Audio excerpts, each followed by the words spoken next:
Bien. Nada más, pues,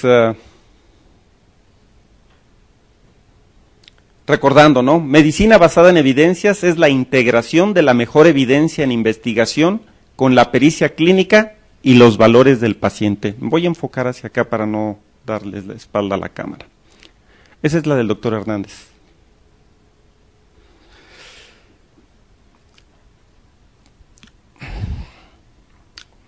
Ya no me la muevan. Entonces, medicina basada en evidencia es la integración de la mejor evidencia en investigación con la pericia clínica y los valores del paciente. Esta es una definición del doctor Sackett, sigue vigente hasta estos días, ¿no?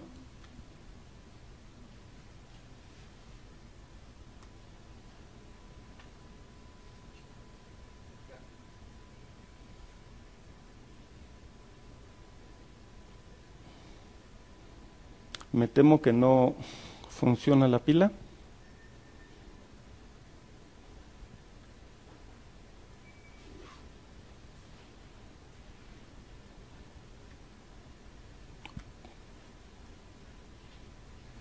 ¿Por qué no? Bien. La siguiente, por favor. Bien, como mejor evidencia para esta definición que estamos comentando, es relacionada con la investigación relevante en ciencias médicas, ya sea básicas o clínicas, siempre centrada al paciente y relativa a exactitud en relación a pruebas de diagnóstico. Perdón, ya empezó a funcionar ahora sí.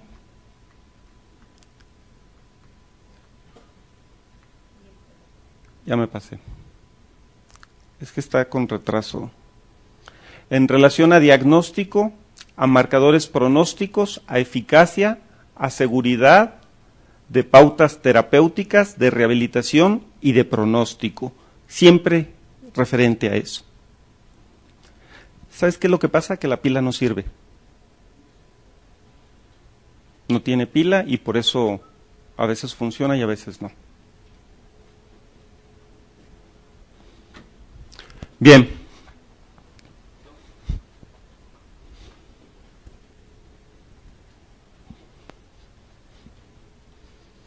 En relación a experiencia clínica, pues obviamente capacidad de utilizar esas habilidades de cualquiera de todos ustedes y la experiencia del pasado para identificar, pues ya sea estado de salud y diagnóstico, riesgos individuales de padecer o de responder a X o Z tratamiento, beneficios posibles de intervenciones, así como muy importante y que no se toma muchas veces en cuenta o con anterioridad no se hacía, los valores personales y expectativas de los enfermos.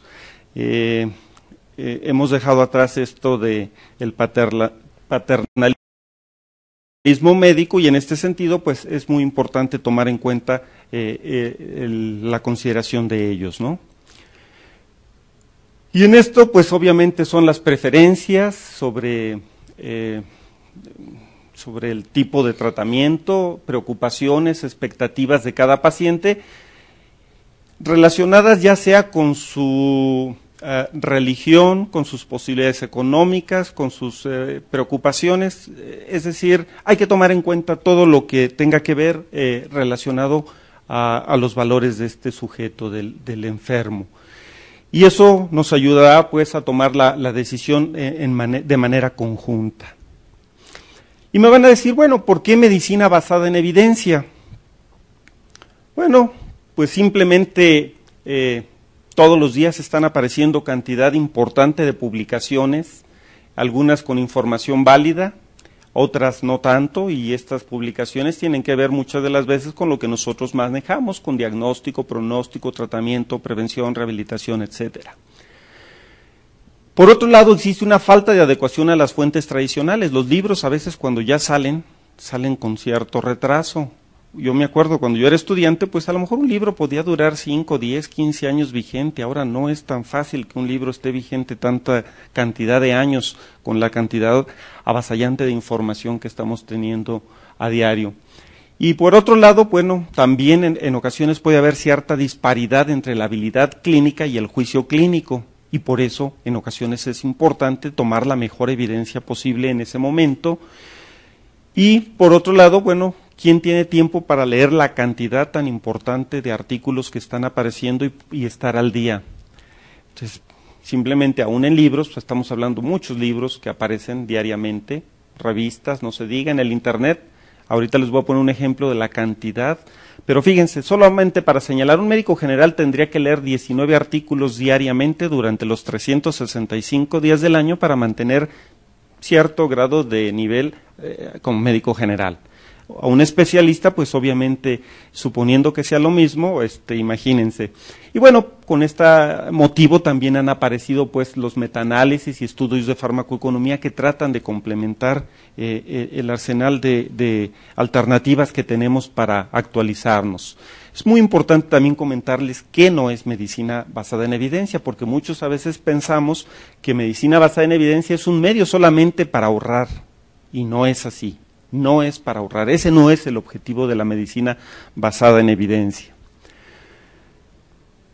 Y bueno, en ocasiones pues algunos de nosotros tuvimos profesores en que sí eran muy clínicos, eran muy buenos y todo, y podían a veces señalar que su intuición era importante en la determinación de posibilidades diagnósticas o de cuál era el mejor tratamiento para un enfermo, y pudo haber sido apropiado en cierto momento, pero en este momento no podemos pensar que la intuición pueda ser una alternativa para desarrollar apropiadamente la medicina. Es muy importante que existan conocimiento de las bases fisiopatológicas, hacer observaciones no sistemáticas puede impedir que tengamos los resultados que queremos. Y no cabe duda que tal vez lo más apropiado en este momento hay que ser expertos en la materia de lo que estamos manejando, pero unirla a esta experiencia clínica y al avance científico existente en ese momento. El paradigma actual, pues entonces, tiene que ver este desarrollo de la experiencia clínica con análisis de la evidencia y conjugarlo con las publicaciones que están apareciendo de manera cotidiana. Es muy importante, pues tampoco nos podemos ver en este sentido, llenarnos de toneladas de libros, de periódicos, de revistas, para tratar de entender lo que queremos hacer, pero obviamente esta expansión tan importante de la literatura nos dificulta pues el desarrollo de la medicina. Fíjense, les decía que están aumentando importantemente las publicaciones y que en cuestión de 1 año, 2 años, 3 años que vayamos dejando sin actualizarnos, va haciendo que nos volvamos obsoletos, y entonces en cuestión de poquito tiempo nosotros vamos a ser los obsoletos que decíamos que eran algunos de nuestros maestros. Entonces, ojalá no caigamos en ese sentido. Fíjense, leyendo un artículo diario, caeríamos 55 ciclos de atraso en la lectura solamente, si solamente pues quisiéramos actualizarnos con todo lo que está apareciendo, ¿no? Esta es la forma exponencial en la que en las últimas décadas ha ido incrementándose las publicaciones en las diferentes bases de datos. Eso es por año. Fíjense los miles de publicaciones y bueno, pues no podemos tampoco leer todos. Fíjense, nada más a propósito del que yo voy a tratar posteriormente, me metí a hacer una búsqueda en PubMed. Fíjense, para trombosis venosa profunda, poniéndolo como está señalado aquí, 57.847 publicaciones. Si le pongo profilaxis, o sea, solamente de eso, 11.000. Prevención, 11.000. Embolismo pulmonar, 39.000. Y prevención de embolia pulmonar, 6.500. Y si lo buscamos en Google, prevención de trombosis venosa, 1.810.000. Y si ponemos embolismo pulmonar, 5.880.000. Entonces, obviamente no tenemos esa capacidad, pero también, pues, obviamente, la calidad, pues, probablemente que exista en Google es muy diferente que la podemos encontrar en PubMed, ¿no? Porque puede haber buenas detecciones aquí, pero tendríamos que leer 1.810.000 para saber cuáles son los buenos, ¿no? ¿Por qué leemos un artículo? Bueno, aquí ponemos algunas de las cosas que, según una publicación que apareció hace ya, creo, 2 décadas en el Annals of Internal Medicine, decían que los médicos leemos un artículo para impresionar a otros. A veces en el pase de visita, para que vean que ese médico es muy bueno, ¿no? Entonces lee un artículo y esa es la razón por la que lee un artículo. Otros, pues, para mantenerse al corriente, ¿no? Para decir, estoy actualizado, Otra, para entender la patología, sí, ¿por qué no? Un artículo, si yo no domino una patología y la quiero conocer, a lo mejor un artículo de revisión puede ser una razón. Para saber cómo otros resuelven ciertos problemas, cuando estamos atendiendo casos difíciles, a ver qué están haciendo en Inglaterra, o qué están haciendo en España, o qué están haciendo en el hospital ABC, cómo atienden ellos ese tipo de problemas. Para saber si usamos una nueva prueba diagnóstica también puede ser, cuando aparecen estas nuevas pruebas diagnósticas, no con mucha frecuencia, pero sí cuando llegan a aparecer. Para aprender de la evolución y pronóstico de cierta enfermedad, para aprender acerca de factores etiológicos, para distinguir entre un tratamiento útil y uno que no lo es. Y eso, bueno, a veces está pasando con cierta frecuencia. Acuérdense que, pues, para no ir más lejos, el esteroide se usó hace 2, 3 décadas, y se usaba mucho y después dijeron siempre no y otra vez sí y ahora término medio. Entonces, también es muy importante, pues, entender muy bien y analizarlos de una manera crítica. También puede ser para aprender sobre el costo-beneficio. En ocasiones un tratamiento puede ser muy bueno, pero no tenemos el recurso, entonces hay que analizar cuál es la mejor alternativa, poniendo todo en la balanza, ¿no? Y bueno, hay quien dice que para divertirse también con las cartas al editor, o quien ve un artículo y que no está de acuerdo, pues también le manda al artículo, al editor le manda una carta diciendo los errores que le detectó, y esa puede ser otra alternativa, pues, para leer una publicación. Y ya específicamente de tratamiento, pues es muy importante que cuando hablamos de publicaciones de tratamiento veamos que la asignación de los pacientes al tratamiento fue correctamente aleatorizada. Que hay que preguntarnos si se reportaron todos los desenlaces clínicos relevantes, también es muy importante que se señalen. Tercero, si los pacientes son similares a los míos, esto tomando en cuenta que lo quiero aplicar a lo que yo estoy haciendo, si no, pues tampoco tiene caso medicina basada en evidencia, nada más para saber cuánta cantidad de cromo puede haber en la lágrima de cualquiera de nosotros, si no, le voy a dar alguna aplicación.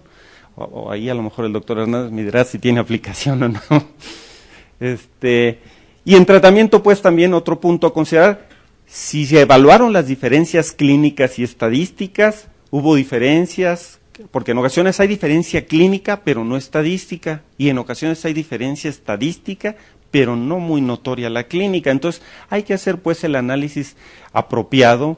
Si la maniobra clínica es factible en mi práctica, porque pudiera no tener yo posibilidades de hacerla, si está disponible o no.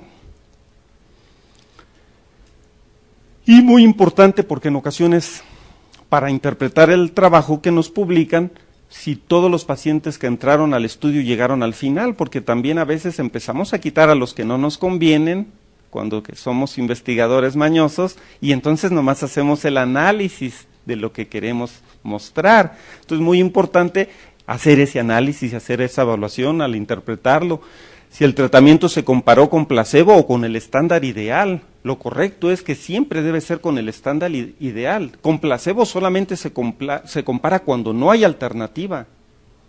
Es poco ético comparar contra placebo cuando existen alternativas apropiadas. Entonces, es muy importante, pues, hacer ese análisis. Y bueno, ¿cómo se practica? Pues inicialmente haciéndose una pregunta, ¿no?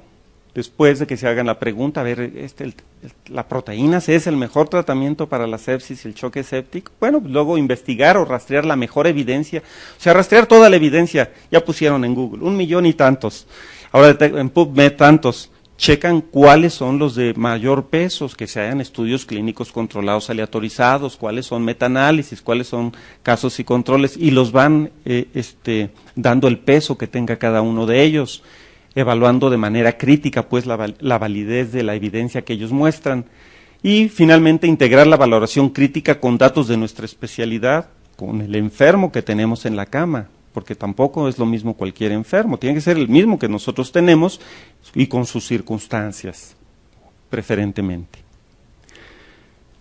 Bien, en relación a eso pues hay muchas publicaciones, no me voy a detener.